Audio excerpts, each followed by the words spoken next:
Today I kind of want to talk about fear and like startup fear and what that means for me. And as a person who's not an expert, like what techniques that I use to kind of, develop my confidence and not have so much fear going into different events, but also, talk to you guys about what my process was like for deciding, to go head on into kind of startup mode. So, after you have an experience, whether you decide to quit your job or get laid off or, you can't find a job, whatever, and you're thinking about, you have an idea, not everyone goes through that phase where they have an idea and they want to start their own business. Some people, just have a hard time because they've gotten laid off or, times are just hard and they can't find a job. But for the folks who decide I have an idea, I think it's a valid idea and I want to move forward and start my business. The thing that happened to me, I left my job, so I wasn't really in a position to continue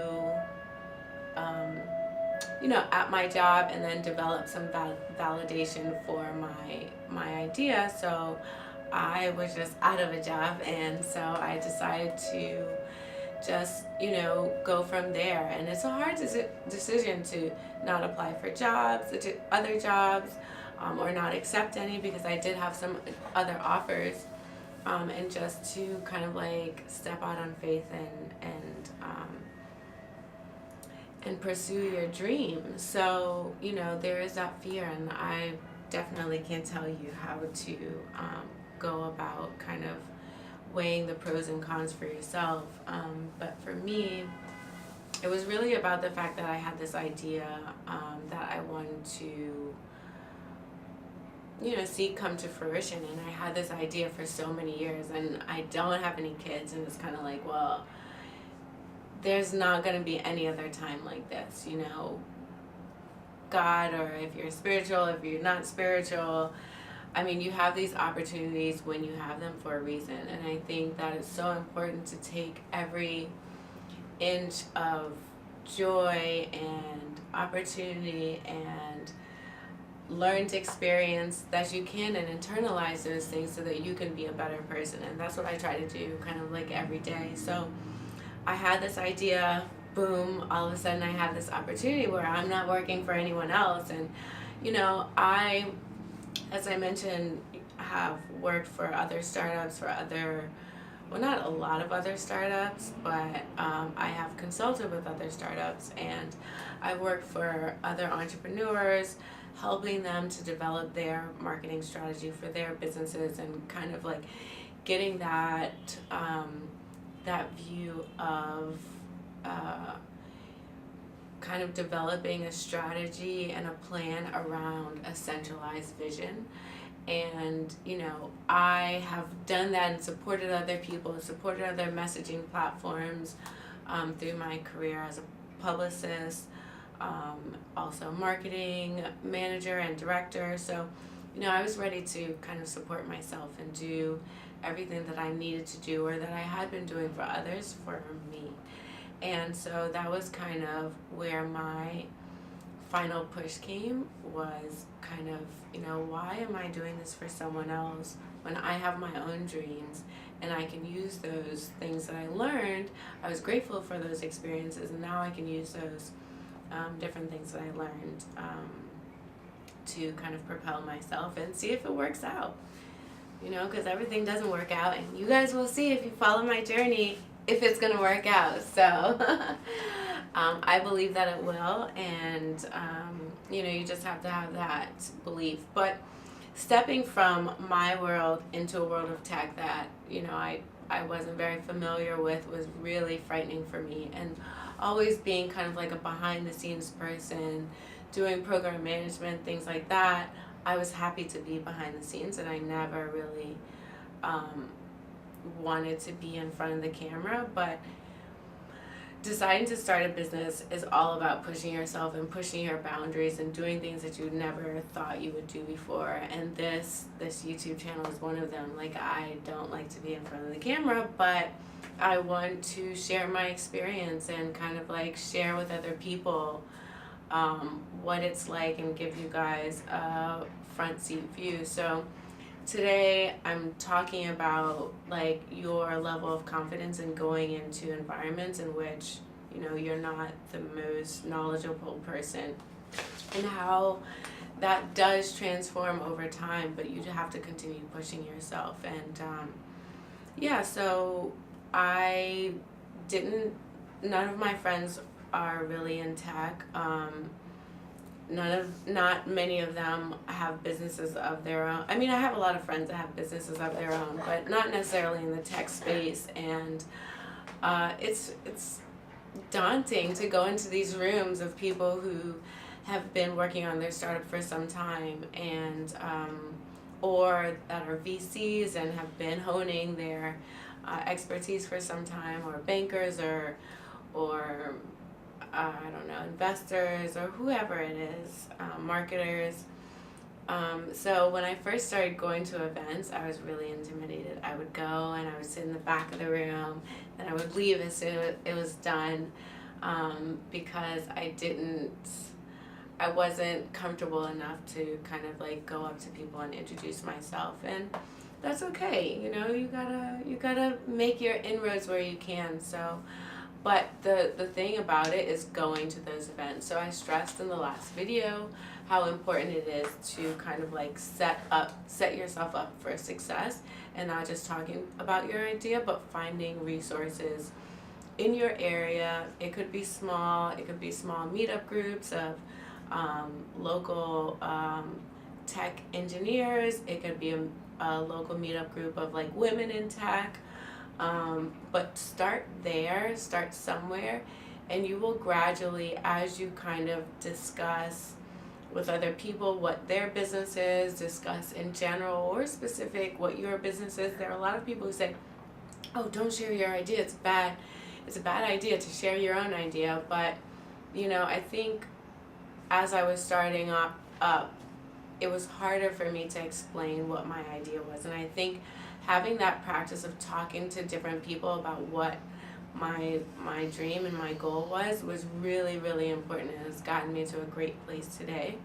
But if you don't have that practice, then it's hard. It's hard to just go up and start pitching your idea and talking about it. You have to kind of develop your talking points around your own idea and around your own business plan. And the only way you can really hone those skills is to practice doing it. So, you know, I wouldn't suggest, you always want to keep your own little secret sauce to yourself. But in general, you can definitely talk about your idea. You know, other entrepreneurs aren't interested in stopping what they're doing and then taking your idea and starting all over again. I mean, they've been working just as hard on their own thing. So, you know, share that kind of like sacred space of, oh yeah, what are you doing? Oh, that's cool. What are you doing? You know, just like live in those moments, because those are moments that really like enable you to gain that level of confidence about your own idea, about what you're doing, about your ambitions, about your vision.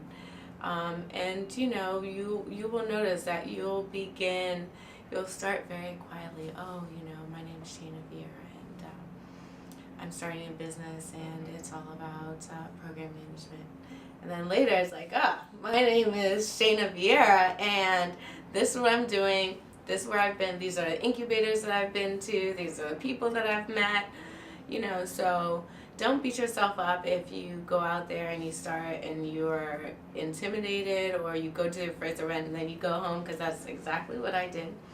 And then also, I'm not even from New York, so at the same time that I was starting my business, I was really just kind of like stepping out to kind of familiarize myself with the pace of New York. I had always buried myself in work so I could like avoid social I guess, awkwardness. But, you know, when you're on your own, it's either you stay at home by yourself or you decide, hey, I'm going to get out there today and just do my thing. And like when you put that energy out into the world, it really definitely comes back to you. So stay positive. And you know, what I want to talk about too is like what you can do to prepare yourself for certain meetings or certain meetups or different groups that you might go to. Because for me, and this is a theme that's going to continue throughout my journey or throughout this short series, for me, as a Black woman, as a Caribbean first generation woman, you know, it can be, as I've said, very like intimidating going into these rooms, and you know, the room are full of other people. And also not just other people, other cultures, other ethnicities, but other people who have, as I said, maybe they're experts in their field in whatever subsector that is of technology. So I have a few tips for doing that, and I'm going to share those with you now. I'm going to Stacklist. It's an all-day conference. Or a summit that they're putting on, and it's basically focused, today the focus is on beta testing and kind of like the startup process. Once you're finished with your development or whatever and you go into beta, kind of that testing process, what's that like, what kind of analysis you need to get out of that so that you can really like hone in what your marketing strategy will be. And then once you hone that in, kind of like what the next steps are. So today we're just kind of focused on that. They have some experts, they're not experts, but people who have done it before. So I hate when people say, oh, you're an expert, because everything really is like different, you know? So everyone's input, everyone's feedback, everyone's process is different. So you just have to take all of that experience and kind of all of those suggestions and put it to use for yourself. So that's what we're going to do today, to kind of hear what others have to say and see if it's applicable to Indie. I want to say, like, you know, you always have to set your mindset or kind of train your mind to think positive thoughts. And the best time to do that is it's in the morning, because, you know, it's easy to think about the things that you don't have, but that's just a waste of time, and you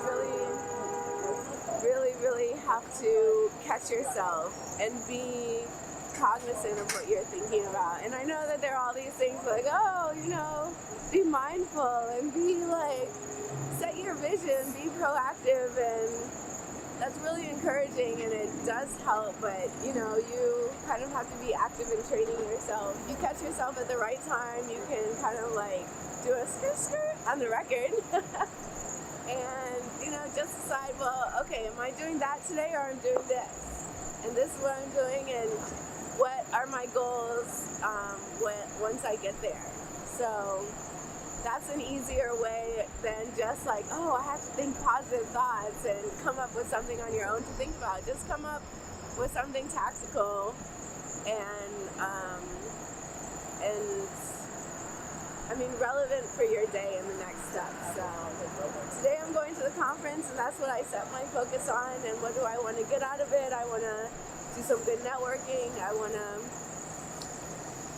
get a few tips that are applicable to Indie, and also possibly see if I can find some teammates. So we'll see.